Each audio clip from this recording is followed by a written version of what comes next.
બનાસકાંઠાનું વિભાજન થયું છે ત્યારથી વિરોધ પ્રદર્શન યથાવત જોવા મળી રહ્યો છે। બનાસકાંઠામાં રહેવાની માંગ સાથે જન આક્રોશ સભા યોજવામાં આવી હતી। જન આક્રોશ મહાસભામાં ધાનેરાના ધારાસભ્ય માવજી દેસાઈ, કોંગ્રેસ અને ભાજપના પૂર્વ ધારાસભ્ય સહિતના રાજકીય આગેવાનો પણ હાજર રહ્યા હતા। બનાસકાંઠા જિલ્લા વિભાજન મુદ્દે વિરોધ યથાવત છે, ત્યારે ધાનેરાને વાવથરા જિલ્લામાં સમાવેશનો વિરોધ થઈ રહ્યો છે। ધાનેરાને બનાસકાંઠા જિલ્લામાં રાખવા સ્થાનિકો માંગ કરી રહ્યા છે। આજે ધાનેરા બંધનું એલાન આપવામાં આવ્યું હતું અને વિશાળ જન આક્રોશ સભાનું પણ આયોજન કરાયું હતું। ધાનેરા સહિતના ગામના લોકો ધંધો રોજગાર બંધ રાખ્યો હતો। અમારી માંગ છે કે બનાસકાંઠા જિલ્લામાં ધાનેરાનો સમાવેશ થાય અને એના માટે અમે સરકાર સુધી અવાજ પહોંચાડીએ છીએ, તો શા માટે સરકાર એને સાંભળતી નથી?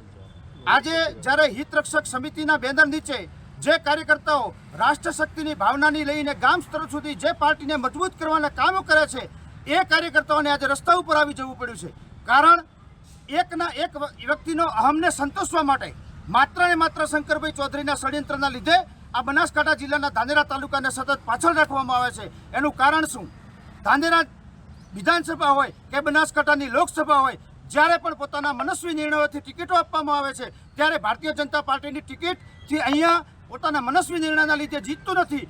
એનો ભોગ પ્રજાને ભોગવવાનો। ધરતી એ સુંદરપુરજી મહારાજની ધરતી છે અને આ ધરતી ઉપર ફરીથી લોક જુવાળ સાથે અમે અમારા ન્યાય માટે લડીને જંપીશું અને ન્યાય લઈને જંપીશું। આ બનાસકાંઠાને ધાનેરામાં સમાવેશ કરીને જ જંપીશું। અમારી માંગ છે કે બનાસકાંઠા જિલ્લામાં ધાનેરાનો સમાવેશ થાય અને એના માટે અમે